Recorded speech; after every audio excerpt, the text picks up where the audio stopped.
¿Qué vamos a ver hoy? ¿Qué es un paradigma de programación? ¿Qué es la programación orientada a objetos? Los pilares de la programación orientada a objetos. El paradigma, vamos a hacer una pequeña comparación entre el paradigma procedural y el orientado a objetos. Después vamos a ver el primer pilar, que se llama abstracción. Vamos a ver qué significa, qué son los niveles de abstracción y cómo se aplica. Vamos a ver clases, qué es una clase, su composición, qué es un constructor, constructores no estáticos, constructores estáticos, métodos de acceso, una pequeña introducción a los diagramas de clase dentro de lo que es UML, que es un lenguaje de modelado. Vamos a repasar los modificadores de accesos, que ya los vimos la clase pasada. Vamos a hablar de qué es el contexto de negocio y cómo nombrar a las clases, que también ya lo fuimos hablando. Y después, por último, qué es un objeto, cómo instanciar un objeto, qué características tiene, cómo se destruye, cuál es su ciclo de vida y qué significa o cuando hablamos del estado de un objeto. ¿Sí? Bien. Programación orientada a objetos. ¿Qué es un paradigma de programación? Un paradigma en general, no de programación, es una teoría o conjunto de teorías cuyo núcleo central se acepta sin cuestionar y que suministra la base y modelo para resolver problemas y avanzar en el conocimiento. Bueno, es esto, es un conjunto de conocimientos base que hacen de modelo, que están ultra probados y sobre esos modelos se construyen nuevos conocimientos, ¿sí? Eso es un paradigma. Un paradigma de programación lo que hace es definir una forma de programar, un estilo para resolver un problema utilizando un lenguaje de programación.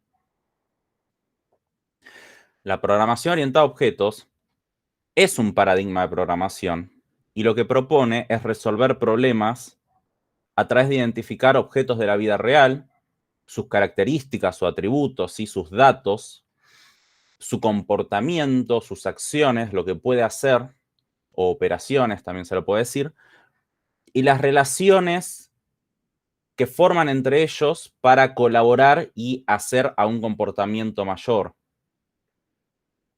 Normalmente con un solo objeto no hacemos nada, se requiere la interacción y la colaboración de varios objetos interactuando entre sí, mandándose mensajes, ¿sí? A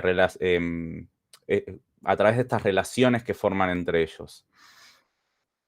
Un ejemplo de un objeto puede ser una cuenta bancaria. Un objeto no necesariamente tiene que ser algo tangible, puede ser un concepto de la vida real, ¿sí? Por ejemplo, una cuenta bancaria, ¿sí? Vamos a tener atributos, número de cuenta y saldo, ¿sí? Y como comportamiento, como acciones, podemos tener depositar y extraer, ¿sí?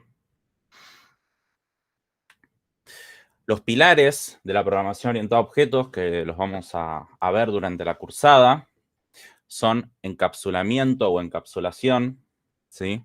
Abstracción, herencia y polimorfismo. Hoy vamos a ver abstracción.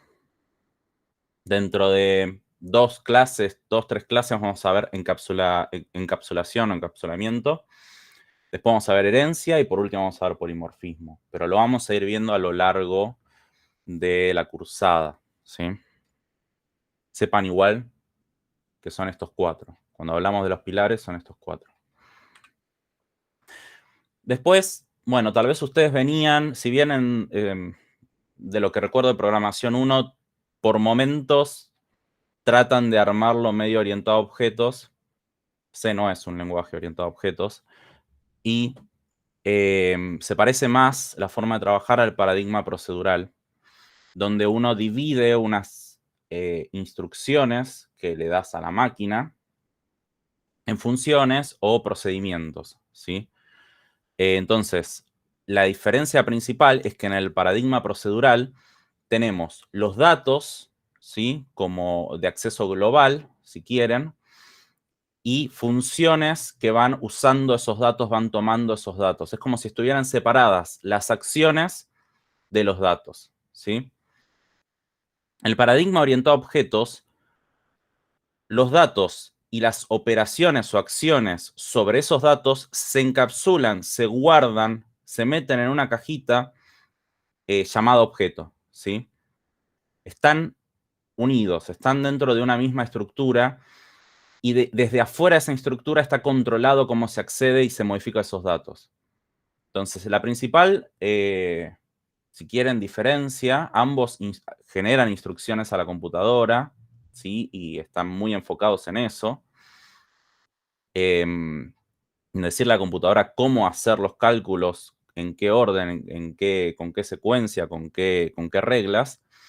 Pero en el primer caso tenemos esta separación en procedimientos y los datos por separado, y en el paradigma orientado a objetos unimos datos y operaciones que operan sobre esos datos y los encapsulamos, los encerramos en un objeto. ¿Me siguieron hasta acá? Y fíjense que acá dice data y method de métodos, y ya nos vamos poniendo de a poquito data, atributos, acciones, métodos, y nos vamos poniendo un poquito en tema con los conceptos. ¿Me podrías repetir, por favor, cómo funciona el paradigma procedural? Procedural, sí.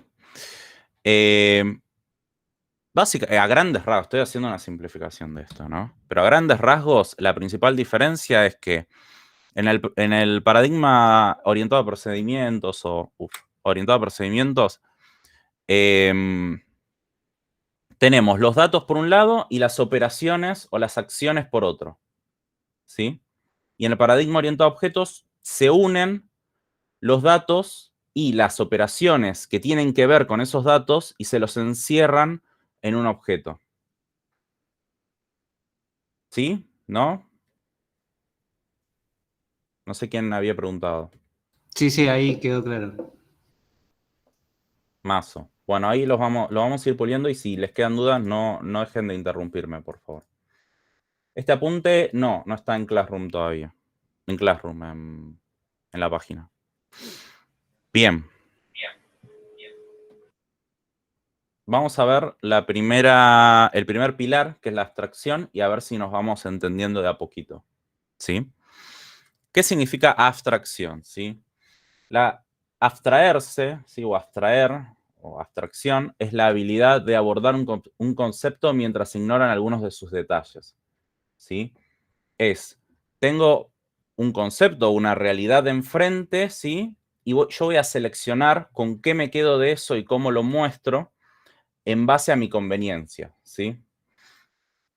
Entonces, dice ahí abajo, nos permite obtener una vista más simple de algo complejo, definiendo distintos niveles de detalle, ¿sí? Yo decido cómo mostrar ese concepto u objeto de la vida real, y me quedo con lo que me importa y le saco la complejidad extra, le saco lo que no me sirve, lo dejo más simple.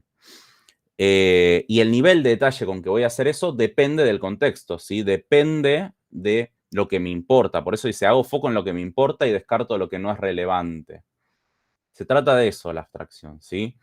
Agarro algo de la vida real, un concepto, un objeto, un proceso, no importa.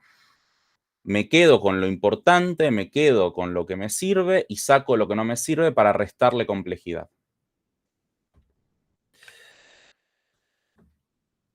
Y el nivel de detalle es el nivel de abstracción, ¿sí? ¿Con qué me quedo y a qué nivel voy a mirar en profundidad?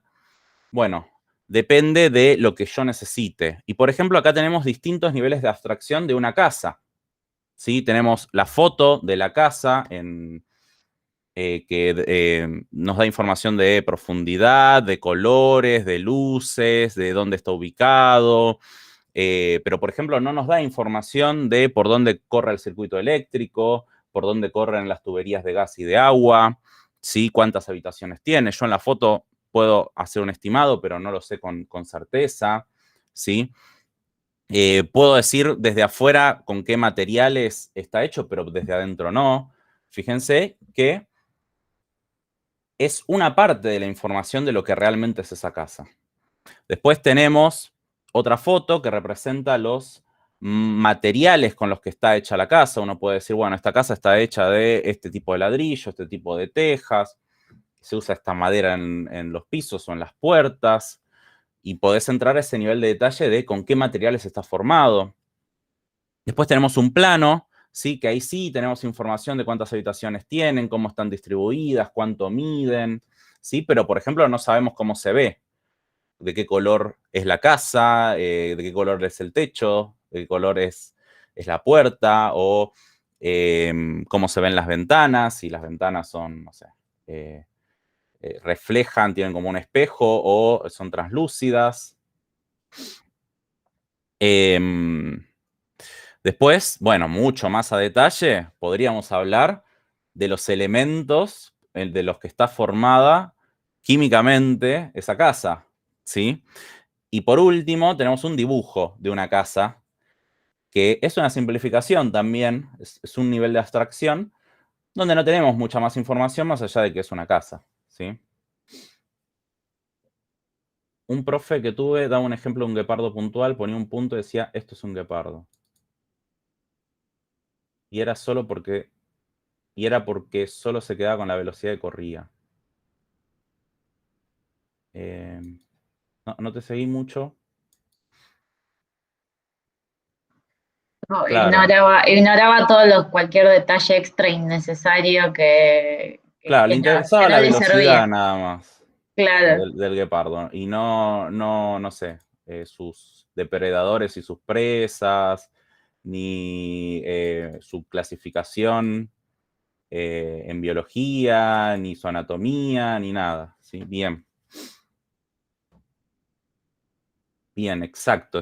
Y acá vamos a ver otro ejemplo, que son los mapas. Los mapas de los que usábamos en el colegio, o en la escuela, ¿se acuerdan que había distintos mapas? El mapa político, el mapa de relieve, bueno.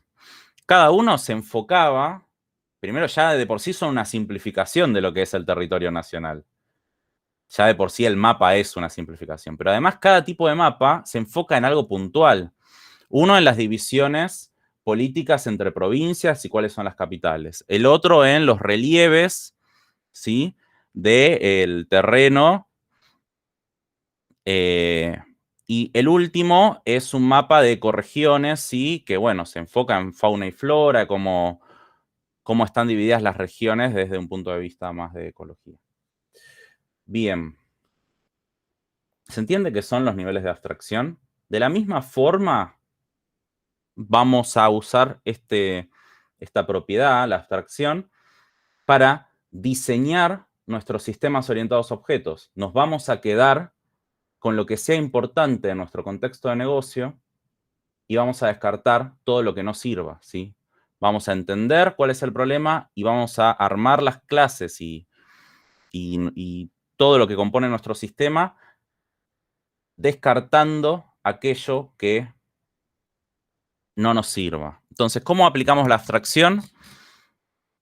Primero vamos a identificar si tenemos un problema en nuestro contexto de negocio o en el contexto del problema que vamos a resolver con un sistema informático orientado a objetos. Entonces, primero vamos a analizar cuál es el problema, vamos a entenderlo, y después vamos a diseñar una solución. Y al diseñar una solución vamos a identificar las entidades que forman parte de nuestro contexto de negocio, ¿sí? Por ejemplo, lo que comenté antes del banco, bueno, tenés la cuenta bancaria, tenés al cliente, ¿sí? Tendrás distintos procesos, y cada uno de esos va a ir formando una entidad en sí misma, ¿sí? Y vamos a ir delimitando hasta dónde llega esa entidad, ¿sí? ¿Qué datos maneja y qué comportamiento tiene, qué acciones ejecuta esa entidad? A eso se refiere con vamos a definir las características esenciales, ¿no? Vamos a poner un límite, vamos a decir, esto diferencia a una cuenta bancaria de un cliente o a un cliente físico de un cliente jurídico. Si no es lo mismo una persona física o una persona jurídica, cada una tiene sus cualidades y puede hacer cosas distintas, se le aplican distintos impuestos, por ejemplo. o distintas restricciones. Entonces, bueno, vamos a definir hasta dónde llega cada entidad, le vamos a dar nombre y vamos a decir, esto es lo que hace, estos son los datos que maneja y estas son las operaciones que puede hacer y que van a operar sobre esos datos, ¿sí? Un empleado, sí. Y vamos a descartar las características que no sean relevantes, ¿sí? Todo lo que no me importe, tal vez estoy resolviendo, no es un sistema para cualquier banco y para cualquier sector del banco. Tal vez estamos tratando algo puntual de un sector del banco donde no les interesa todo lo que implica una cuenta bancaria, sino cierta información y ciertas operaciones, ¿sí? No es lo mismo hacer un plazo fijo que hacer una transferencia, que comprar dólares, ¿sí? Tal vez estamos manejando el sistema de transferencias. Bueno, ahí tal vez no me interesa toda la información de la cuenta, ¿sí? Me quedo con una parte y con ciertas operaciones específicas a lo que hace una transferencia. Bien. Estoy leyendo las preguntas, ¿eh? Abstracción, sí, eso es más encapsulamiento. Pero bueno, también estamos... La clase console nos abstrae, ¿sí? Nos separa y maneja todo lo que es la interacción con la consola. Entonces, cuando la diseñaron, aplicaron la abstracción. Bien. ¿Cómo vamos hasta acá? Hasta ahora muy, valga la redundancia, muy abstracto todo, pero tenemos qué es la programación orientada a objetos, que es un paradigma que propone resolver los problemas identificando objetos, sus características, su comportamiento y sus relaciones. Y también tenemos el primer pilar, que es la abstracción, que es esto de, bueno, identificar las entidades quedándonos con lo importante y descartando lo que no es importante, ¿sí? Muy teórico. Y va a ser teórico hoy un poco. Y lo van a tener que saber, ¿sí? Bien, clases. ¿Qué es una clase? Una clase es una descripción de un conjunto de objetos que comparten los mismos atributos, métodos, relaciones y semántica en un determinado contexto.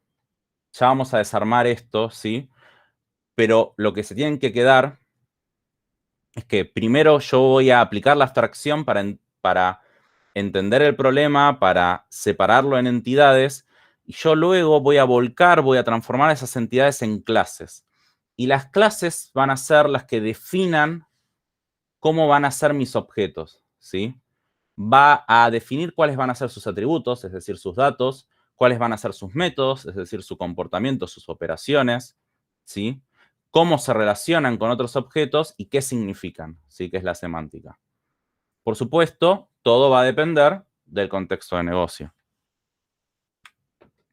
¿Cómo se compone una clase? Bien, primero dijimos atributos. Los atributos representan las características que son compartidas por todos los objetos de una clase y definen el rango de valores que puede tomar cada una de las propiedades de un objeto, ¿sí? Por ejemplo, en el gatito tiene como atributos su fecha de nacimiento, su nombre, su raza, el tipo de pelo, pueden ser las vacunas, ¿sí? Vacuna podría ser, ahora van a ver que en la guía hay un ejercicio de veterinaria que es más o menos así, y las vacunas es una clase aparte.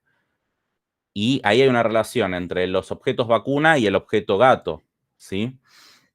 Entonces, los atributos del gato son su fecha de nacimiento, su nombre, su raza, su tipo de pelo y sus vacunas, por ejemplo. Podrían ser más, depende del contexto de negocio, ¿sí? Si es tal vez una aplicación de adopción de mascotas, no vas a tener el historial clínico, o sí, no sé, pero en una veterinaria seguro que sí. Y ahí estamos aplicando abstracción. Lo entendí un poco mejor cuando leí que era como el plano de los objetos. Sí, bueno, es como, la clase es como una plantilla o plano o molde a partir del cual vamos a crear objetos. Entonces ahí va a estar definido atributos y métodos de esos objetos y después a partir de eso vamos a crear distintos objetos, ¿sí? Ahora lo vamos a ver. Después tenemos métodos, que es la implementación de una operación, ¿sí? Es una abstracción de algo que pueda ser un objeto y que es compartido por todos los objetos de esa clase. ¿Qué significa eso? Bueno, de nuevo, son las acciones del objeto que van muchas veces y normalmente a operar sobre los atributos y van a cambiar esos atributos y eso va a generar un cambio en el objeto. Entonces, por ejemplo, en el gatito, como acciones, podemos tener comer, saltar, ronronear o planear la dominación mundial, ¿por qué no?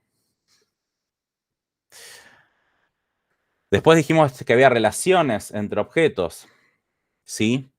Estas relaciones se definen en base a cómo las clases se conectan entre sí y colaboran para generar un comportamiento mayor.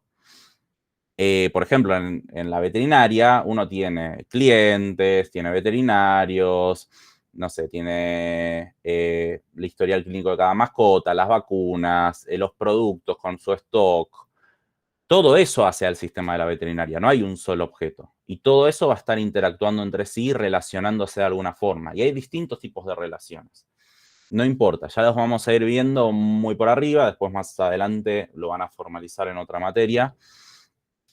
Pero sí sepan que, además de atributos y métodos, hay relaciones entre objetos.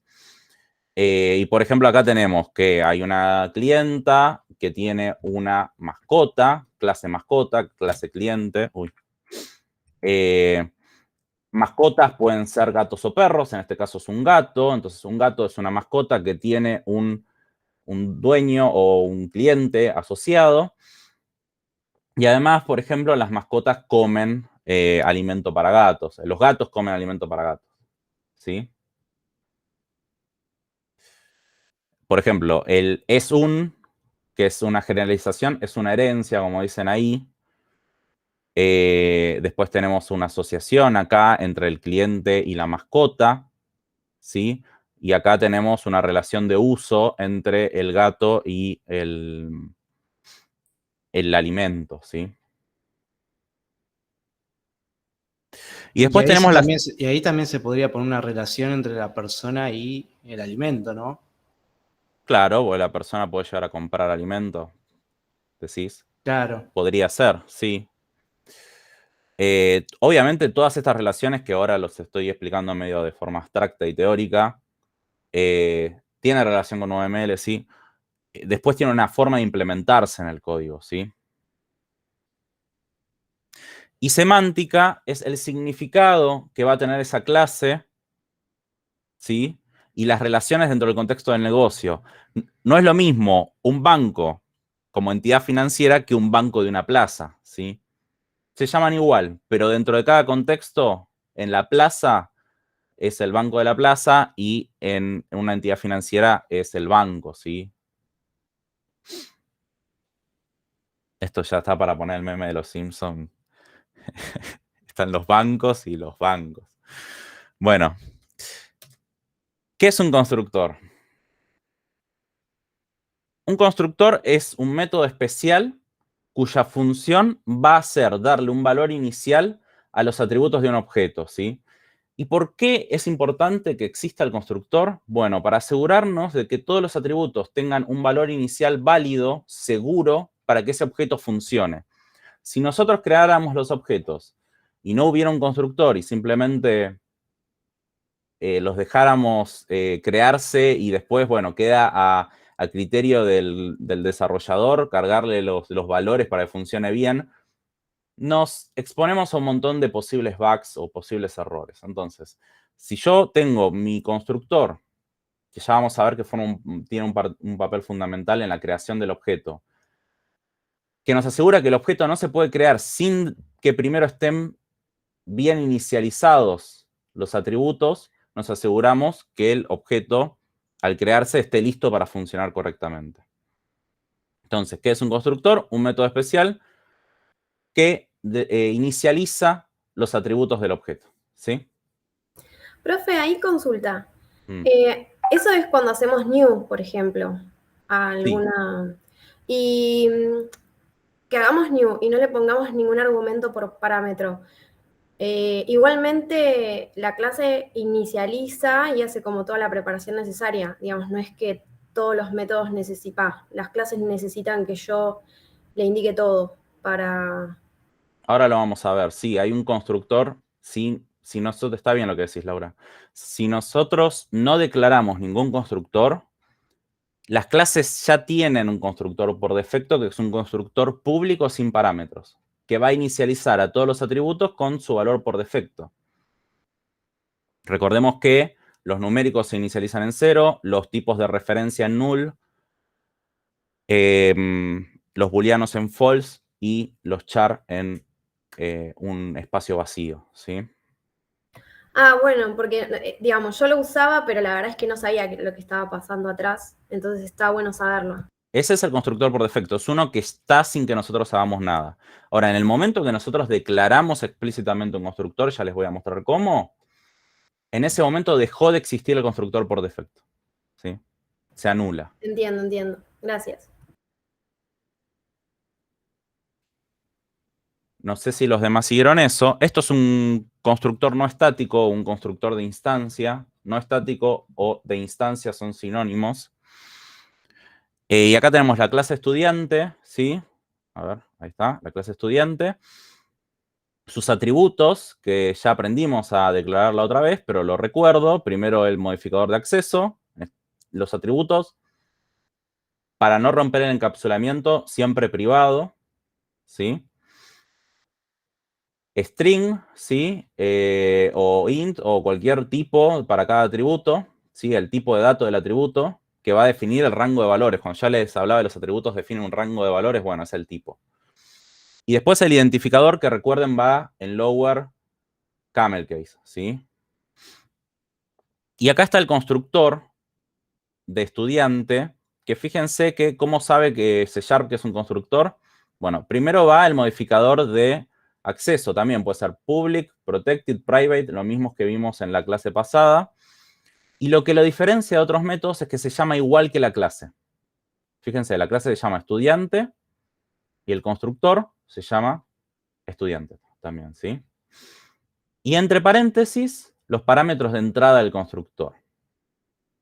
En este caso, yo, para que un estudiante funcione correctamente, se inicialice de forma segura, necesito cargarle un valor a estos tres datos, ¿sí? Entonces le pido nombre, apellido y legajo y los cargo, ¿sí? Para diferenciar el nombre del argumento, que se llama igual al atributo, a los atributos les agrego este prefijo o operador dis antes. Entonces pongo dis.nombre, eso hace referencia a que es el atributo nombre del objeto igual a nombre. Y nombre, como no tiene dis, es este argumento acá arriba, ¿sí? Y lo mismo con los otros dos. Acá dentro de estudiantes no solo puedo hacer esto de asignar el argumento al atributo, también puedo validar, puedo ejecutar algún método que me inicialice el objeto de alguna forma, ¿sí? Pero bueno, normalmente lo que van a estar haciendo es pidiendo los datos clave, los que obligatoriamente necesita ese objeto para funcionar, y inicializando los atributos. Hasta acá, constructores. De nuevo, como idea global de qué son y cómo se escribe su sintaxis. Profe, disculpe, ¿le puedo hacer una consulta? Sí. Yo había visto un par de videos de, no sé si conoce el canal de Píldoras Informáticas, que creo Sí. que era que cuando uno así, o sea, como construía un constructor, por así decirlo, le tenía que agregar al lado de los paréntesis 2 puntos base. Puede ser que o me confundí y vi otra cosa, o Lo estoy vamos a ver confundido. cuando veamos herencia. Pero en este caso no. Ok, listo, perfecto. No. Igual no. Quiero aclarar algo por las dudas antes que sigamos. Normalmente en las comisiones hay gente que ya viene con experiencia de trabajar, otros que hicieron cursos antes, como el de Píldoras Informáticas, y otros que están recursando, y estos tres grupos tienen una ventaja sobre los que no tienen absoluta idea de lo que están viendo, ¿sí? Sepan, los que están en ese último grupo, que son los que nunca vieron esto, que desde mi punto de vista quiero que tengan prioridad a la hora de hacer preguntas, ¿sí? Que haya otras personas que ya tengan una idea no significa que ustedes tengan que tener una idea. Pregunten sin miedo, porque es normal que todos, está muy bien que todos participen, pero quiero, por favor, darle prioridad a la gente que no tiene idea de lo que está viendo y es la primera vez que lo ve. Y por eso tampoco me quiero meter en algunas preguntas que hacen que son de cosas que vamos a ver después para no confundir. Igual está bien, los comentarios síganlos haciendo, pero no quiero que dejen de hablar los que no entienden por miedo a, no sé, dicen, yo no sé nada y todo el mundo sabe. No, a veces es ruido de que hay gente que sabe. Pregunten igual. Entonces, la pregunta va para todos, para los 4 grupos. ¿Se entendió? ¿Qué es un constructor? Mau, te hago una pregunta. Sí. Entonces ahí cuando estás instanciando estudiante, lo inicializás con el valor que viene por defecto que pusiste arriba, digamos. Estos son los parámetros de entrada, ¿sí? Es como si fuera un método. Acá cuando yo instancia al objeto, ya vamos a ver, le voy a pasar valores. Y esos valores, el nombre va a venir, no sé, Esteban. Entonces voy a agarrar acá y voy a guardar Esteban en el atributo nombre, que está acá arriba, ¿sí? ¿Cómo diferencio este nombre del atributo? Con el dis.punto. Dis.nombre hace referencia al atributo y nombre solo hace referencia al argumento del constructor. Ok. ¿Alguna pregunta más? Profe, Sí. no es pregunta, es para ver si lo interpreté bien. Básicamente, resumido, el constructor es el que le da un valor inicializado a una variable. Le da un valor inicial a, no una variable, sino a los atributos A los del atributos objeto. del objeto, sí. Sí, Ahí lo dijo mejor. Gracias. sí. Bien.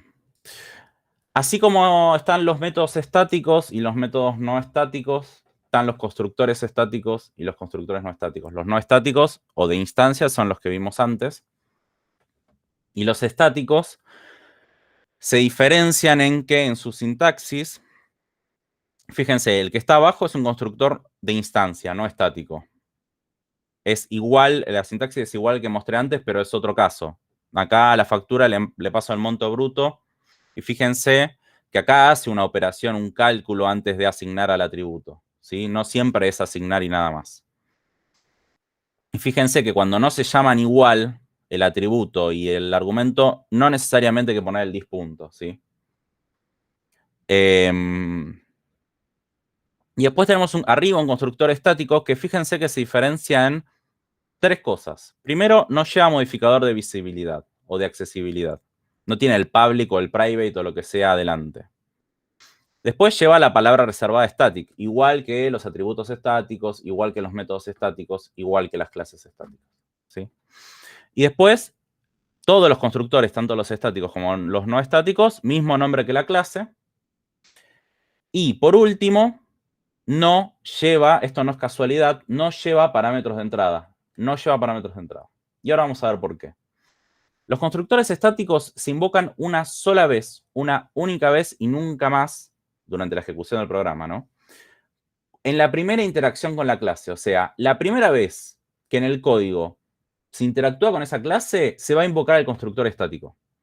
Y es por eso que siempre va a ser el primer constructor en invocarse de todos, ¿sí? Los que tenga la clase. Que puede tener más de uno. Entonces, son invocados por el entorno de ejecución, el Common Language Runtime, una única vez en la primera interacción con la clase. Nosotros como programadores no lo podemos invocar. No podemos de ninguna forma llamar a ese constructor ni dentro ni fuera de la clase, ¿sí? Entonces, es por eso que no tiene sentido que tenga modificador de accesibilidad, porque no se puede acceder desde ningún lado de ese constructor, ¿sí? Lo va a llamar el runtime, el entorno de ejecución. Y después no tiene parámetros porque tampoco le podemos pasar ningún argumento porque no lo podemos invocar nosotros a gusto. Se va a invocar solo. ¿Y cuál es la tarea de este constructor estático? Bueno, inicializar atributos estáticos, ¿sí? Entonces, lo que hace los constructores estáticos es darle un valor inicial a atributos estáticos. Acá está mal, el segundo, el monto neto, no debería decir static, debería ser de instancia, ¿sí? Pero bueno, el porcentaje de IVA es común a todos los objetos. Los atributos estáticos son como variables globales de esa clase, ¿sí? Son comunes a todos los objetos. Entonces, lo que hace el constructor estático de factura es inicializar el atributo estático porcentaje IVA en 0.21. Y el constructor de instancia, esto sí, ya es una factura puntual con un monto puntual. Es un constructor de instancia. ¿Sí? Los constructores estáticos no pueden ser invocados de otra forma, no tienen modificador de acceso ni parámetros de entrada, eso sí, ya lo habíamos dicho. Y al igual que los métodos estáticos, solo permiten trabajar con otros miembros que también sean estáticos, ¿sí? Los de instancia pueden trabajar con miembros no estáticos o estáticos, y los estáticos solo con miembros estáticos. ¿Qué son los métodos de acceso? Los métodos de acceso nos van a permitir consultar o modificar el valor de los atributos de un objeto de forma segura, es decir, sin romper el encapsulamiento. ¿Se acuerdan que les dije que los atributos tienen que ser siempre privados para no romper el encapsulamiento? Eso significa que solo se van a poder acceder, consultar o modificar desde adentro del mismo tipo, de la misma clase, ¿sí? Entonces, ¿cómo hago si yo quiero consultar desde afuera o modificar desde afuera ese atributo? Bueno, voy a tener que declarar métodos de acceso, que son, se llaman métodos getter cuando son para consultar el valor del atributo, o métodos setter cuando son para cambiar el valor del atributo, ¿sí? Asignar un nuevo valor o cambiar el valor. Entonces, getter, el método getter es para consultar y el setter es para modificar. Y acá tenemos un ejemplo, tenemos la clase persona, ¿sí? Con dos atributos privados, nombre y apellido. Y tenemos el getter, ¿sí? Que es getNombre, ¿sí? Los getters, los métodos getters empiezan por convención con get y siguen con el identificador del atributo que queremos obtener, del valor que queramos obtener. Entonces, getNombre nos devuelve el valor de nombre. ¿Y qué hace adentro? Return nombre. A veces los getters pueden llegar a hacer algún cálculo o algo, y no todos los atributos tienen que estar expuestos. Ya lo vamos a ver cuando veamos encapsulamiento. Pero si quisiéramos exponerlo, se hace a través de un getter. Y los setters, acá por ejemplo, es setNombre, que es para cambiar el valor del atributo nombre. Entonces, recibe como argumento el nuevo valor, ¿sí? Y acá fíjense que hace una validación, se fija que si nombre no es nulo o espacio vacío, entonces primero le va a hacer un trim. Acuérdense que trim es un método de las instancias de string que es para eliminar los espacios vacíos del inicio y del final. Y una vez que hace eso, lo asigna a la variable nombre, al atributo nombre, perdón. Y al igual que get es la convención de lo que debe del prefijo para los getters, set es la convención del prefijo para los setters. ¿Me siguen?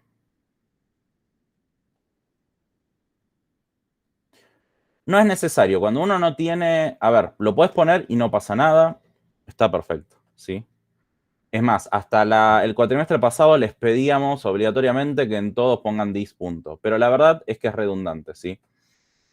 Cuando un método es de instancia y vos trabajás con algo, o sea, no tenés otra variable que se llame igual que el atributo, si pones el nombre del atributo, es el atributo, ¿sí? Acá, adentro de getNombre, no hay nada más que se llame nombre. Entonces, ¿qué es lo otro que se llama nombre? Bueno, este atributo está acá arriba.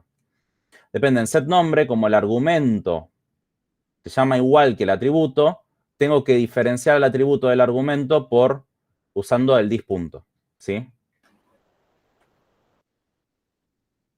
Luciano, no sé si vas a decir algo o alguien. No, profe, se me muteó sin querer. Sí, si le pones otro nombre como nuevo nombre, sí. Pero recuerden que tienen que ser siempre descriptivos de lo que son, ¿sí? ¿Se puede usar this.nombre en el getter? Sí, se puede. Se puede, no pasa nada. Visual Studio les va a decir que es redundante, pero no se los va a marcar como error. Les va a decir, mirá que te lo puedes ahorrar. Listo. No pasa nada. Vamos a ver que en los ejercicios... A ver, pará, que me hicieron otra pregunta. ¿Es buena práctica nombrar igual argumento y atributo entonces? Depende. En este caso es un setter, sí, porque, bueno, estamos guardando el nombre. En los constructores también se suele poner el mismo nombre, salvo que en el medio haya algún cálculo, se llaman distinto por algo, como pasó en el ejemplo anterior, que fíjate que lo que guarda al final es el monto neto, y vos lo que le pasás al constructor es el monto bruto. Pero si en el más anterior, acá, fíjense que lo que guardamos es directamente lo que nos pasan, le pongo el mismo nombre, ¿sí? Sí, generalmente puede ser una buena práctica, pero de nuevo, como siempre, con criterio. Como dice Esteban, gracias, genio. Si tiene la misma semántica, es decir, si tiene el mismo significado, es correcto. Bien. Diagramas de clases. Si hablamos, alguien ahí dijo UML. Bueno, rápido, muy por arriba. UML es un lenguaje, así como C# es un lenguaje de programación y español es un lenguaje humano. Bueno, UML es un lenguaje que sirve para escribir modelos. Modelos para construir software, como planos de software, ¿sí? O sea, no hay código acá, sino que es un diseño, modelos que hacen al diseño que vamos a implementar después. Y traigo una serie de herramientas, vocabulario y, bueno, diagramas que uno puede construir, entre ellos el diagrama de clases. ¿Y por qué lo menciono? Porque van a ver que la guía de ejercicio está llena de estos diagramas. Y quiero que los entendamos, ¿sí? Acá tenemos el diagrama de clase de la clase alumno. Y vamos a ver que primero, donde dice campos o fields, van a venir los atributos de esta clase, ¿sí? Y entonces, primero va a venir el nombre, 2 puntos y el tipo del atributo. Esto es lo mismo escribir private string apellido, ¿sí? Lo mismo con el DNI, domicilio. Fíjense, el domicilio ya es una clase aparte. Historial académico es una clase aparte. ¿Cómo lo sé? Bueno, primero porque no es ninguno de los primitivos y segundo por cómo está escrito el nombre. Acuérdense que los nombres de los nombres de las clases van en Pascal case, ¿sí? Con la primera letra en mayúscula. Después tenemos legajo, que es un entero, y nombre, que es un string. Y fíjense que los campos son esta cajita azul, y abajo va a venir un simbolito que va a representar el modificador de acceso, ¿sí? En este caso es un candadito, es private. Todos estos son private. Si no pusiera nada, sería public, ¿sí? Y después abajo vienen los métodos. Y tenemos todos métodos públicos, fíjense que no tienen candadito. Primero viene la firma del método, es decir, el nombre y sus parámetros, y después 2 puntos y lo que retornan, ¿sí? Por ejemplo, consultar calificaciones no recibe ningún parámetro y retorna un array de calificaciones, de objetos de tipo calificación. Inscribir materia recibe un objeto de tipo materia y no devuelve nada. Cuando un método no devuelve nada, recuerden, lleva void, ¿sí? Y pagar cuota, lo mismo. Recibe el mes como tipo entero, ¿sí? Y no retorna nada. ¿Bien? ¿Se entiende el diagrama?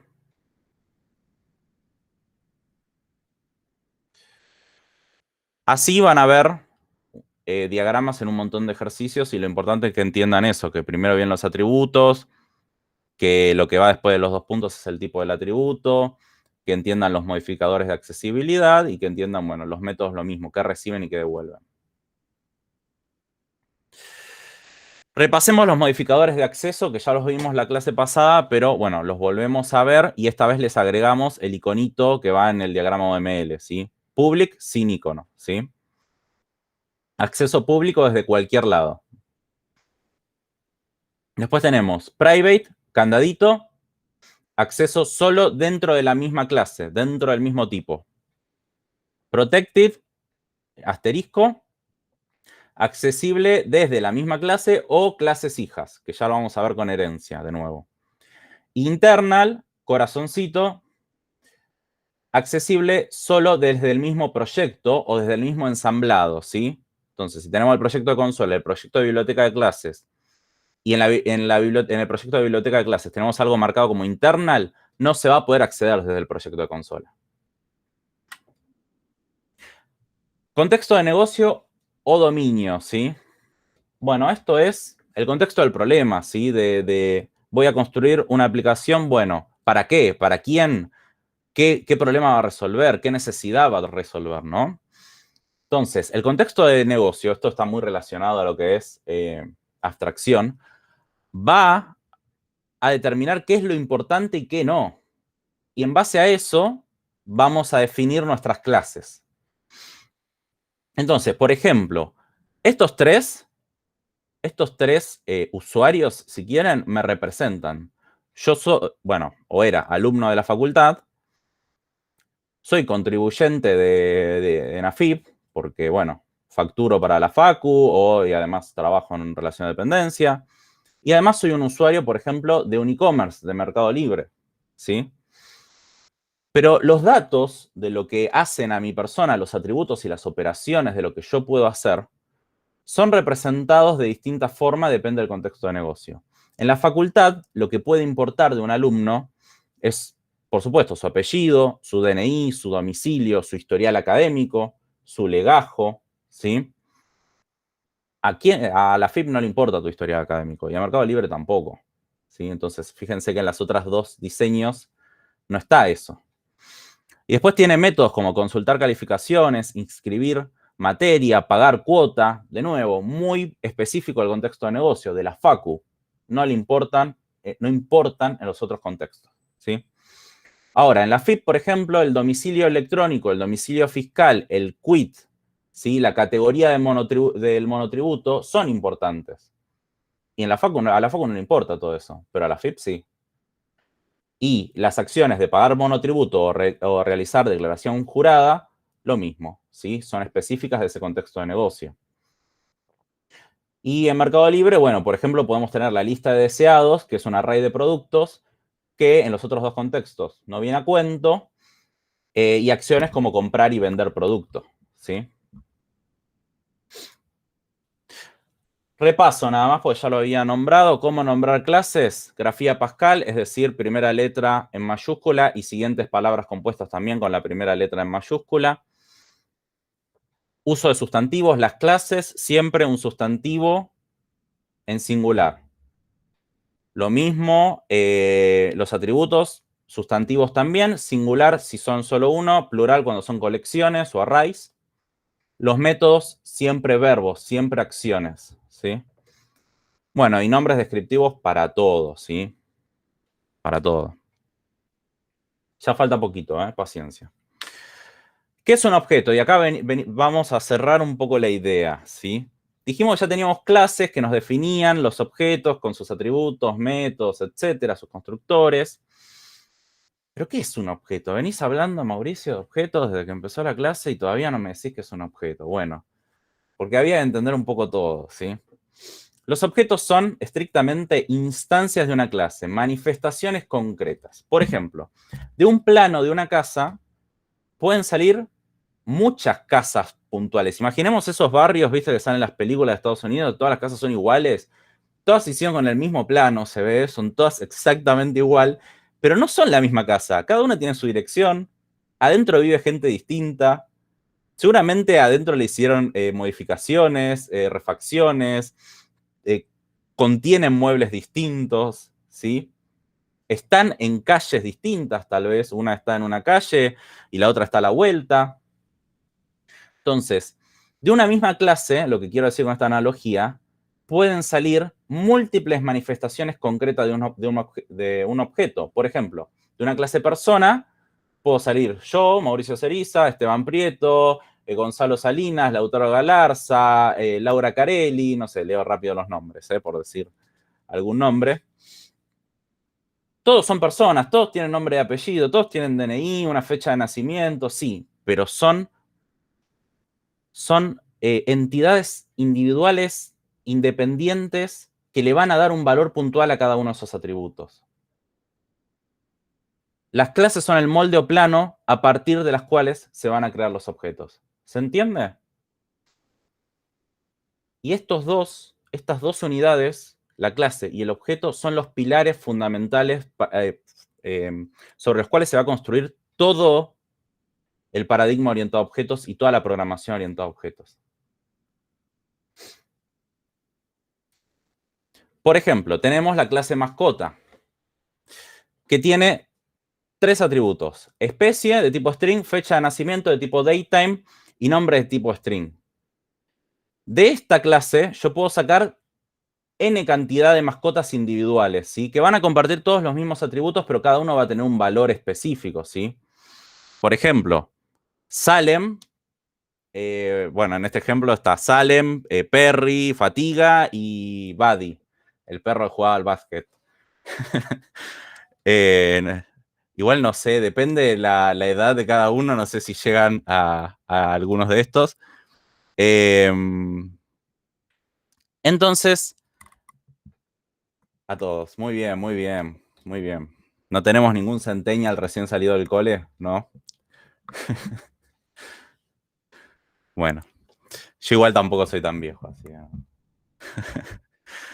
que... bien, para instanciar un objeto, que es crear a partir de una clase esta manifestación concreta, ella Tomás esgrimió su juventud y no vivió el VHS con Gativideo al inicio, o los domingos en Telefe, no sé dónde se pasaba el perro este. Claro, ¿quién no vio Everybody en Telefe un domingo a la tarde? Claro. Bien, paren, todavía no llegué al new. Instanciar un objeto. Hablamos de que tenemos las clases que definen el objeto y a partir de eso voy a poder crear manifestaciones concretas de esa clase con nombre y apellido, digamos. Bueno, acá tenemos el ejemplo de cómo se implementa eso, ¿sí? Para instanciar un objeto se usa el operador new. El operador new lo que va a hacer es asignarle memoria, le va a dar una instrucción al CLR, al runtime, para que asigne memoria para ese objeto, ¿sí?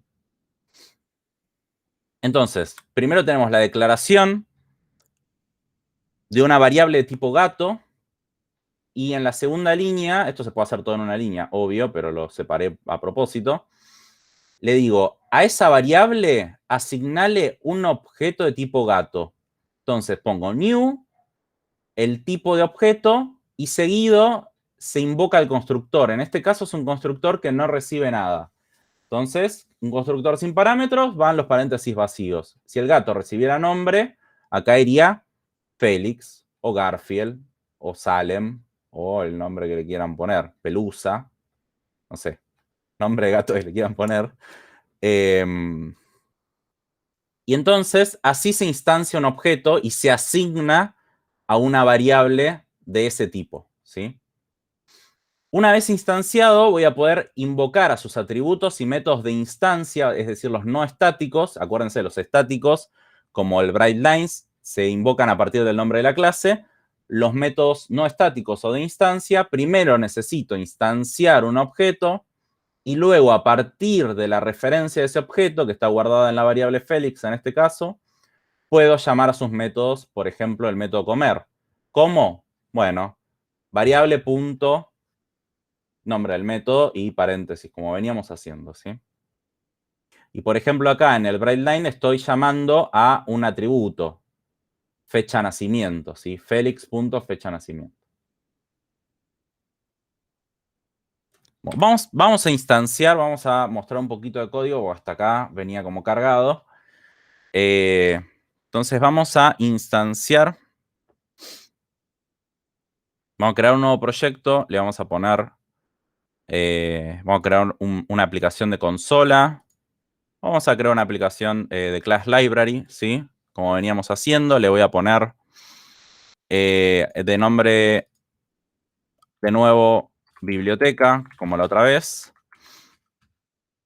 Y a la solución le voy a poner clase es. ¿Sí? 5, crear.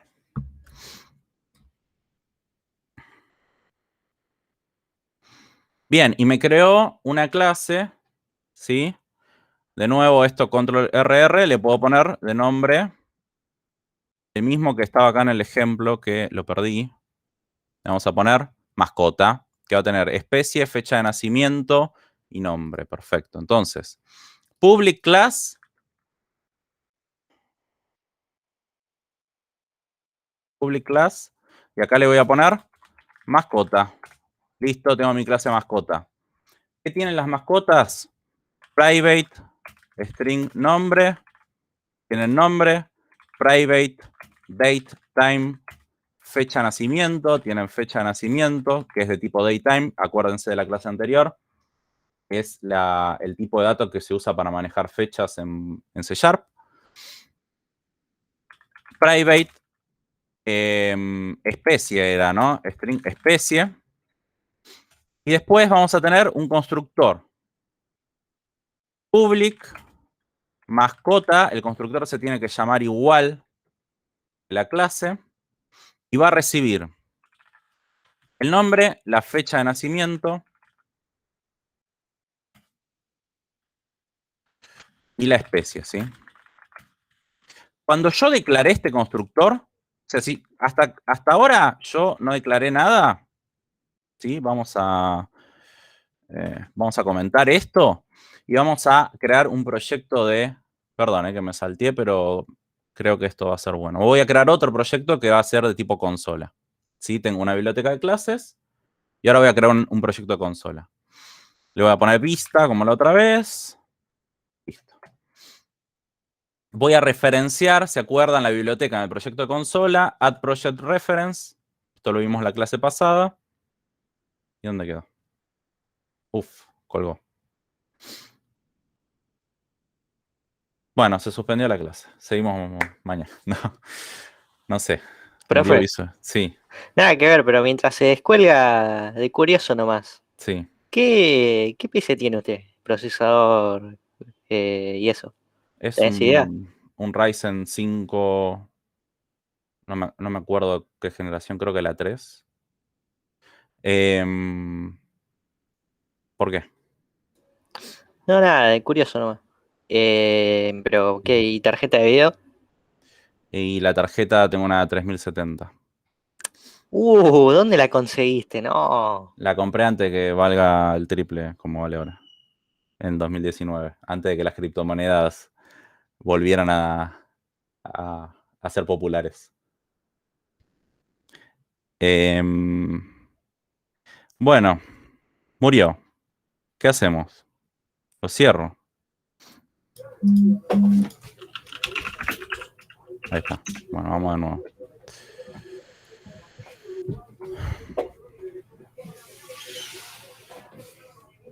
Ahí va. Bueno. Agregar referencia. Agrego biblioteca. Le doy OK. ¿Sí? Y hasta ahora está todo bien. Bien, ya estoy en el proyecto de consola. No sé quién tiene... Ah, Lauti. De silencio. Ah, perdón. Dale. Bien. Entonces, ya como lo referencié, sí, está acá. Biblioteca. Acá el namespace.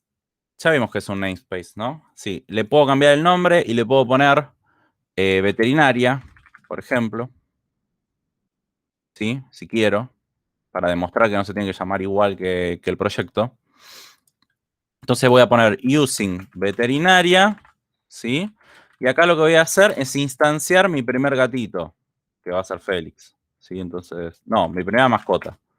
Y le voy a poner Félix como en el ejemplo. Y voy a poner new mascota. Y fíjense, el constructor no me pide nada. ¿Por qué? ¿Y por qué lo puedo instanciar si no tiene constructor también, no? Bueno, porque como habíamos hablado con Laura, si uno no declara explícitamente ningún constructor, existe un constructor público sin parámetros, ¿sí? Como si escribiéramos esto. Public, mascota, paréntesis vacío y así. Existe algo así, pero implícitamente, ¿sí? Y esto lo que hace es, string lo inicia en null, fecha de nacimiento lo inicia en null, especie lo inicia en null. Y listo, te instancia el objeto. ¿Sí? Normalmente, uno va a tener un constructor que reciba algo y que le dé un valor seguro a esos atributos, seguro en el sentido de que si yo tengo un método que sea calcular edad y para eso necesito que la fecha de nacimiento esté cargada, el método no funciona si la fecha no está cargada. Entonces yo me tengo que asegurar acá que cuando creo el objeto la fecha esté cargada, ¿sí? Entonces, ¿cómo voy a inicializar cada uno de estos atributos? Bueno, como se llaman igual, ¿sí? Los argumentos, los parámetros de entrada que los atributos, le pongo antes, ¿no? Dis.nombre. El dis se usa para hacer referencia a cualquier miembro de ese objeto, ¿sí? Puede ser un método o puede ser un atributo. Dis.nombre igual nombre, dis.fecha nacimiento igual fecha nacimiento, dis.especie igual especie, ¿sí? Bien. Listo, ya tengo inicializada mi mascota. Ahora, yo también acá podría crear getters y setters, ¿no? ¿Cómo veo cuál es su nombre, su fecha de nacimiento y etcétera? Bueno, public string get nombre me devuelve el nombre, return nombre, ¿sí? Public string get fecha nacimiento. Y fíjense, ¿por qué no le puse datetime? Solamente para probarles que a veces el getter no tiene que coincidir necesariamente con el tipo del atributo. Y yo acá puedo retornar fecha nacimiento punto to short date string y que me lo devuelva ya con formato de texto, ¿sí?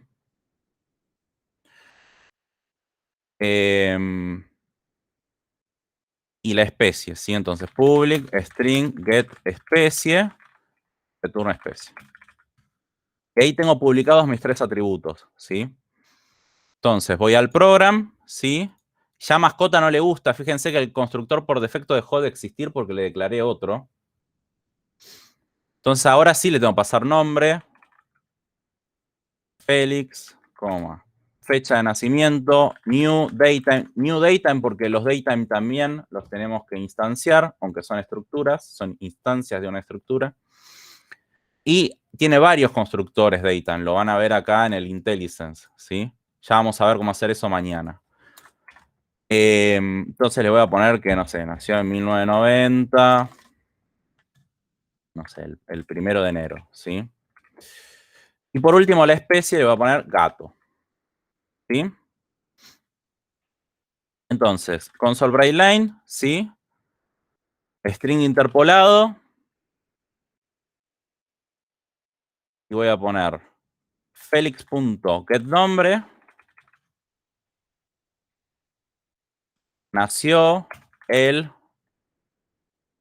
felix.get fecha de nacimiento.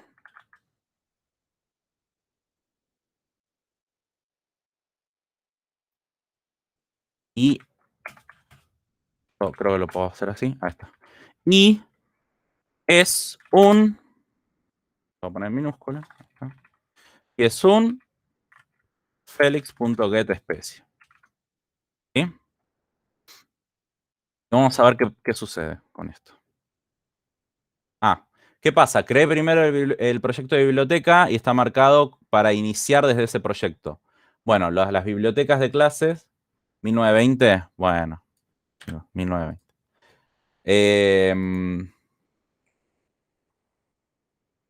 Está marcado para iniciar en la biblioteca de clases y no son ejecutables las bibliotecas. Siempre tienen que ir asociadas a un ejecutable, como el proyecto de consola.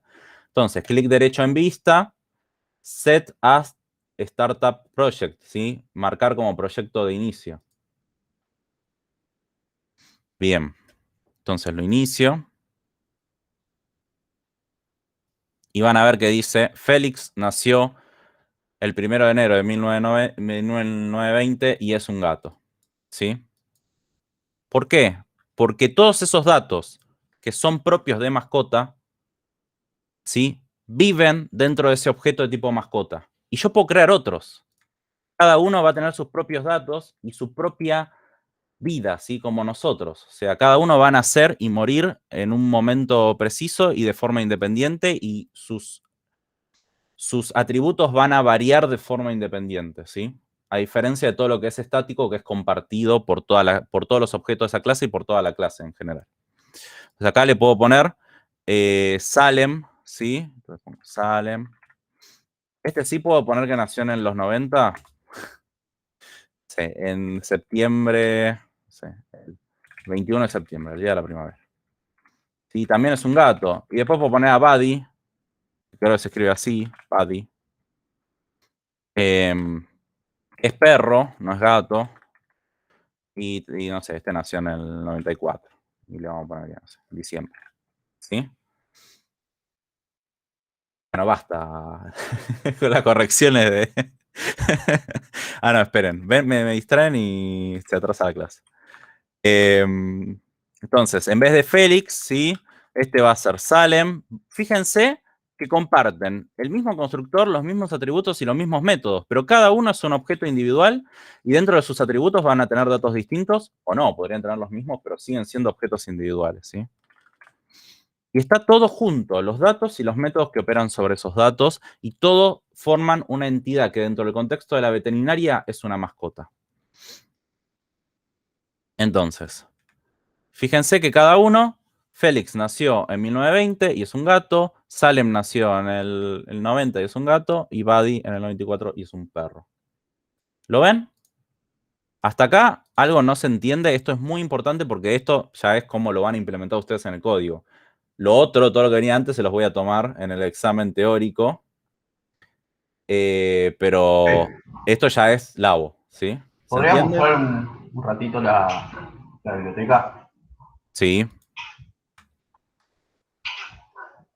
Ah, estoy bien. Consulta, ¿y si hay muchas mascotas creadas, eso qué van? ¿Una especie de lista o algo así? Pueden meterlas en un array, ¿sí? Un array de mascotas, por ejemplo. Acuérdense, los arrays se escriben así. Mascota que lleva estos corchetes después significa que el tipo es un array de mascota en este caso. Si le pusiera string antes, es un array de strings. Mascotas, sí, en plural, porque va a ser un array. Y el array también hay que instanciarlo. New, mascota, y entre los corchetes, la cantidad de mascotas que voy a guardar, en este caso 3. Acuérdense, los arrays tienen tamaño fijo. Entonces, ¿cómo agrego mascotas al array? Bueno, muy fácil. Mascotas. Muy fácil si me acuerdo. Mascotas. Bueno, vamos a hacerlo así. En la posición 0 voy a guardar a Félix. En la posición 1 a Salem. Y a Buddy en la posición 2. De nuevo, los arrays, igual que en C, son de base 0, arrancan desde 0, el índice arranca desde 0, y si me paso, me va a dar un error, ¿sí? Si pongo mascotas 3, como este es un array de 3 posiciones, me va a dar un error. Y esto me va a permitir ahora hacer un for each, ¿sí? De mascota, en mascotas, y esto, repetirlo, ¿sí? Y acá en vez de Félix va a ser mascota. ¿Se ven?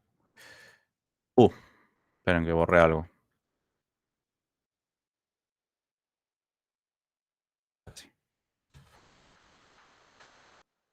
Ahí va. Es lo mismo, ¿sí? Instancié 3 mascotas, ¿sí?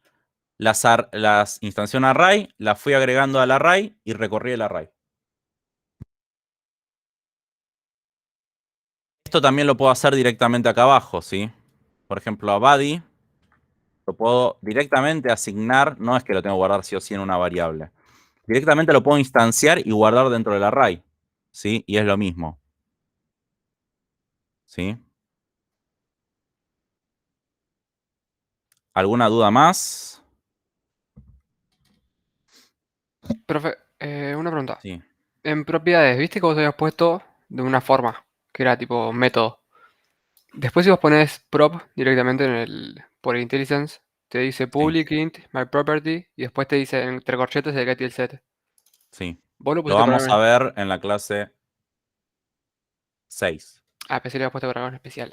Sí, pero a ver, las propiedades son algo muy específico de C#, son un golazo, pero son de C#. Los getters y setters son comunes a todos los lenguajes orientados a objetos y no todos tienen propiedades y van a tener que hacerlo así. No sé, creo que Java van a tener que hacer getters y setters así medio Sí, como los en que armé C, acá sí, por eso. y en otros lenguajes de programación también. Dale. Entonces, es importante que sepan que es un getter y un setter y que los puedan declarar como métodos, ¿sí? ¿Qué pasa si yo quiero cambiarle la especie, ¿sí? No, el nombre a... Quiero dar la posibilidad de que se pueda cambiar el nombre, ¿sí? Entonces, creo un setter, ¿sí? Public void, set nombre, void porque no va a retornar nada, va a recibir el nuevo nombre, vamos a hacerlo como habían propuesto, ¿sí? Y entonces voy a poner this, si no necesito el this, lo puedo poner igual. Nombre igual nuevo nombre, ¿sí? Y eso va a permitir que yo cambie este atributo, ¿sí? Bien. Entonces,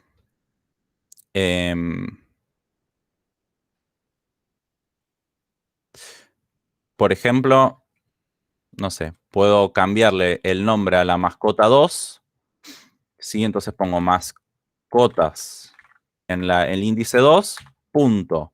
Set nombre, ¿por qué punto y puedo acceder a los métodos de mascota? Bueno, porque en la posición 2 está almacenado la instancia de body, ¿sí? Pero le voy a cambiar el nombre y le voy a poner fatiga. ¿Sí? Y ahora cuando corra esto, fíjense que me dice fatiga ya. Le cambió el nombre a ese objeto, le cambió el atributo nombre. A todos no, solo a ese. ¿Sí?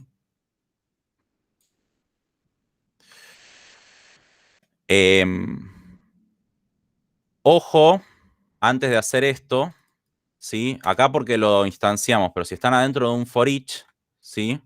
Por ejemplo, en el de acá abajo, es una buena práctica asegurarse que mascota no sea null, ¿sí? Distinto de null. Si mascota es distinto de null, hago esto. Si no, no hago nada. ¿Por qué? Hubiera estado bueno mostrarles qué hubiera pasado, pero imagínense que tengo un array de 4 en vez de 3 y cargué 3. La cuarta posición, por defecto, va a tener el tipo por defecto del array. ¿Sí? Si es un array de ints, va a tener 0, pero si es un array de un tipo de referencia, como mascota o string, va a tener null. Y si hago null.setNombre, esto explota, ¿sí? Es más, lo voy a hacer para que vean que es así. Lo voy a debuguear también. Entonces vean que, ¡pum! Null reference exception, ¿sí? La referencia del objeto no está asociada a una instancia de un objeto. Entonces, esa variable de tipo mascota no apunta a nada, ¿sí? Bien. También se puede hacer con el is negado, sí. De hecho, se los recomiendo porque desde mañana van a sobrecargar el distinto y va a ser un quilombo. Ahora se los enseño. Entonces, yo hago esto, ya me muestra las 3 mascotas y la última se la salteó porque es null, ¿sí? Esto, que es distinto de null, también se puede escribir así, ¿sí? If not mascota is null, ¿sí? Si mascota no es null, y esto hay que encerrarlo entre paréntesis, pegar toda la expresión, funciona igual, ¿sí? Les digo, desde mañana van a ver cómo darle su propio comportamiento al distinto, y ahí les va a convenir usar is, ¿sí? ¿El get fecha de nacimiento? Sí. Profe, ¿puedo hacer una consulta? Sí. Todo lo que sería validación, o sea, que va en otro otro proyecto? Porque No. ahí ya tengo todo lo de mascota, pero si quiero mostrar o algo y quiero validar todo eso, lo hago directamente en el programa. La vista, digamos. En el programa o en el proyecto de consola, en realidad, vas a manejar todo lo que es la interacción con la interfaz de usuario, que en ese caso es la consola, ¿sí? Tanto la entrada de datos como la salida de datos. Ahora, todo lo que es lógica propia del contexto de negocio, lo vas a separar de la interfaz de usuario. Como mínimo, como lo estamos separando nosotros. ¿Sí? Claro, porque yo digo, pero igual habría que validar varias cosas, por ahí el nombre, o pues, si la parte, no sé, si tuviera peso la mascota, ¿no? Y ingresa un string, ahí qué pasa. Bueno, vos podés validar, podés llegar a hacer una validación de que el peso... string no podría ser, porque esto es un lenguaje tipado. Entonces, si yo le pongo un int al peso, o un decimal, en realidad, o un double, ahí no puede haber otra cosa, un número, ¿sí? Donde tendrías que validar si es en la consola, porque todo lo que ingresa por consola es texto, y ahí tendrías que ver que se pueda convertir a número. Pero dentro de lo que es mascota, lo único que podrías validar, por ejemplo, es que el peso no sea negativo, que sería algo que no tiene sentido, ¿sí? Pero sí, lo podés llegar a validar dentro del constructor, si es que eso se setea en el constructor, o dentro del setter, ¿sí? De los métodos setter. Por ejemplo, yo acá podría decir, podría hacer un set fecha de nacimiento. A ver, set. Fecha de nacimiento, ¿sí? Minúscula. Y esto nueva. Y acá puedo decir que la fecha de nacimiento, y esto tiene que ser un datetime,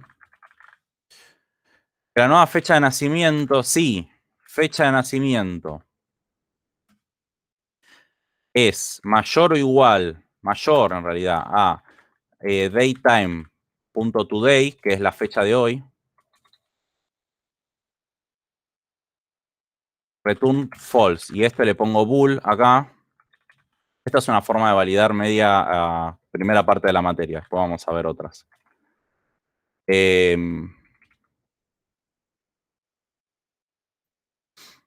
Entonces, si la fecha de nacimiento es mayor a hoy, o sea, estás poniendo una fecha de nacimiento a futuro, no tiene sentido, te retorna falso, ¿sí? De lo contrario, si la fecha es hoy o antes, que es una fecha de nacimiento que tiene un poco más de sentido, te retorna verdadero y la guarda dentro de fecha de nacimiento, ¿sí? Por ejemplo, podrías estar validando así. Todos los que son validaciones de lógica de negocio van en la biblioteca de clases, en cada una de las clases donde corresponda. Todo lo que es validación de entrada y salida de datos e interacción de la interfaz de usuario va en la interfaz de usuario. Y normalmente se suele poner en ambos lugares. Por ejemplo, cuando se trabaja en web, ¿sí? Normalmente la lógica de negocio está separada de la aplicación que estás usando. Entonces, por temas de performance y de experiencia de usuario, se suele validar en la aplicación también, pero se repite por seguridad la validación en donde está la lógica de negocio, ¿sí? Acá tal vez no tiene mucho sentido, está todo medio acoplado, medio todo lo mismo, pero sí separen lógica de negocio propia de lo que es del contexto del problema, biblioteca de clases en cada una de las clases. Y todo lo que es temas de interfaz de usuario en proyecto consola o proyecto Windows Forms. Mauricio, Sí. ¿es una buena práctica usar en los constructores los setters? Los setters son métodos aparte. El constructor es este. Pero no puedo usar. Vos decís usar acá el setter. No, sí, es una buena práctica porque si en el setter, por ejemplo, de fecha de nacimiento, tengo la validación, la puedo reutilizar en el constructor, ¿no? Set fecha de nacimiento y le paso fecha de nacimiento. Lo que pasa es que, bueno, todavía no tenemos una forma de frenar la creación del objeto si esto no es válido. Pero sí, pueden reutilizar código usando los setters en el constructor. No siempre tiene sentido. A veces sí, a veces no. Está bien la pregunta. ¿Se entendió? Bien. También lo que dice Esteban, ¿no? Vos podés tener las validaciones en un método privado. Recuérdense, los métodos privados los vamos a usar para detalles de la implementación de esta clase que no queremos que se accedan desde el exterior. ¿Cómo resuelvo la validación? Es un problema mío. Yo desde el exterior quiero que puedas asignar, cambiar la fecha de nacimiento, pero no quiero que llames a mi método de validación. Eso yo lo voy a usar internamente, entonces lo declaro private. Entonces acá le puedo poner private bool, validar fecha de nacimiento, le paso una fecha, le paso una fecha, y valido que si, así, que sea, le pongo return, que la fecha de nacimiento sea menor o igual a hoy, entonces ahí es verdadero, ¿sí? Entonces esto lo puedo reutilizar acá. Puedo poner si fecha de nacimiento es válido, le paso la nueva fecha. Entonces asigno, si no, no hago nada. Y esto vuelve a ser void. Ejemplo. ¿Sí? Este método forma parte de la implementación interna de la clase. ¿Sí? Es un detalle de la implementación que desde afuera no nos interesa. Desde afuera lo único que nos interesa es poder modificar la fecha de nacimiento con el setter. Por eso. A ver, ya vamos a ver formas, pero la idea es que acá, en el constructor, nos aseguremos de que todos los datos se inicien con valores válidos, ¿sí? Lo que pasa es que todavía no tenemos todas las herramientas para hacer eso, pero sí vayan quedándose con los conceptos.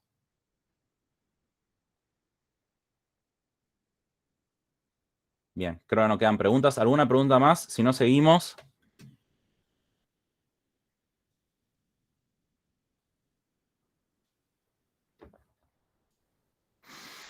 Bueno. Características de los objetos. Primero, ¿dónde viven los objetos? En la memoria, ¿sí? ¿En qué parte de la memoria? En el heap. Son tipos de referencia, ¿sí? Si les digo que viven en la memoria, viven en tiempo de ejecución. La memoria está en uso y mientras se está ejecutando la aplicación, cuando la dejan de ejecutar, todo eso se libera, ¿sí? Y se pierden los datos. Por eso después vamos a ver en la segunda parte de la materia métodos de persistencia de datos, como pueden ser archivos o bases de datos, ¿sí?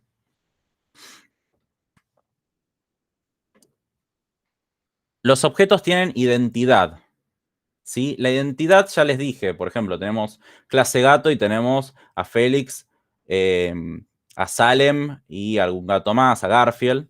Bueno, la identidad es la propiedad que permite diferenciar un objeto de otros, ¿sí? Este objeto es tal. En principio, la identidad máxima es la dirección de memoria donde vive ese objeto. Por defecto, cuando uno compara un objeto con otro, lo que se compara es que sean la misma dirección de memoria. Entonces esa es la identidad máxima. Y en un segundo plano lo podemos ver como la variable donde está almacenado el objeto, pero podríamos tener un mismo objeto almacenado en dos variables. Entonces, la identidad en la implementación del objeto es la dirección de memoria.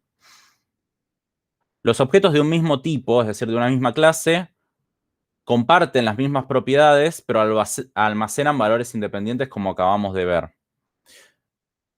Y ahí dice, dos objetos son del mismo si tienen la misma referencia a memoria, es decir, son la misma instancia de esa clase. Por último, los objetos se comunican, ¿sí? Están relacionados, pueden enviar, recibir mensajes de otros objetos, ¿sí? Pueden llamar a métodos de otros objetos, pueden contener otros objetos, como en el caso de la fecha que estamos guardando adentro de mascota. Y el comportamiento de un objeto son las acciones que puede realizar al recibir un mensaje de otro objeto, ¿sí? ¿Cómo se destruyen los objetos? Bueno, acá hay que diferenciar el tiempo de vida de una variable local adentro de un método que está vinculado al ámbito donde está declarada. Ese es un tiempo de vida corto, determinista. Sabemos dónde empieza y dónde termina su vida si uno declara una variable dentro de un método. Y el tiempo de vida de un objeto no está vinculado a su ámbito. Si yo puedo tener un objeto que lo creé en el main, ¿sí? Se lo pasé a otro objeto, ese objeto se lo pasó a otro, y por más que se haya terminado de ejecutar el método, el objeto sigue vivo. ¿Por qué? Porque sigue viva la referencia, seguimos teniendo la referencia a dónde vive en memoria. Entonces, la destrucción es no determinista. Podemos saber, si quieren, dónde se crea, pero difícilmente en qué momento termina su vida. Y va a estar en todo caso determinado por el uso de la aplicación, ¿sí? Además, acuérdense que los objetos y todos los tipos de referencias se destruyen en el proceso de recolección de basura o garbage collection, que lo hace el programa Garbage Collector, que forma parte del entorno de ejecución, ¿sí? Del runtime.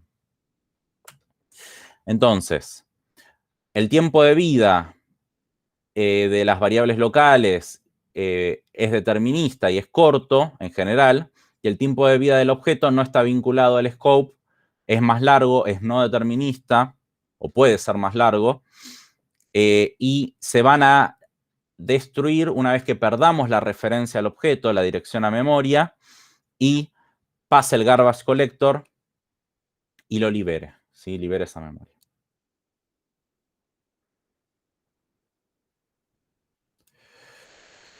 Ciclo de vida de un objeto. Primero lo vamos a crear, lo vamos a instanciar, ¿sí? Con el operador new, que lo único que va a hacer es indicarle al entorno de ejecución que reserve memoria para ese objeto, para ese tipo de dato.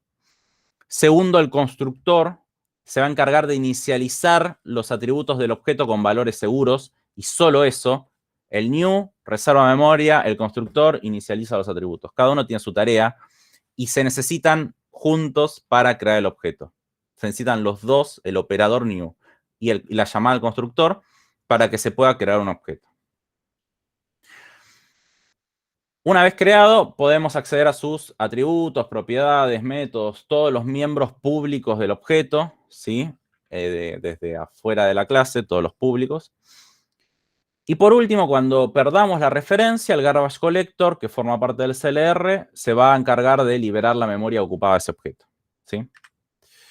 Por último, y hasta acá, es lo último que les voy a decir, ¿qué es el estado de un objeto?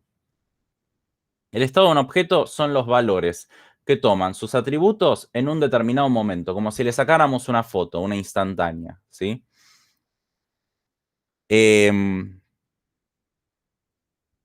Sabemos que cuando instanciamos un objeto le vamos a dar atributos iniciales, pero esos atributos, por ejemplo, el saldo de una cuenta bancaria, no sé, arranca en 100, hiciste un débito de 50, bueno, si saco, cuando hice el débito, el estado del objeto pasa de ser 100 pesos a 50 pesos, ¿sí?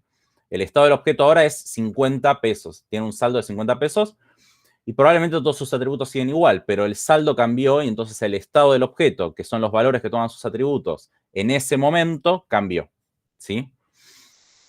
Podemos decir entonces que el constructor es el encargado de darle un valor inicial al estado del objeto, ¿sí?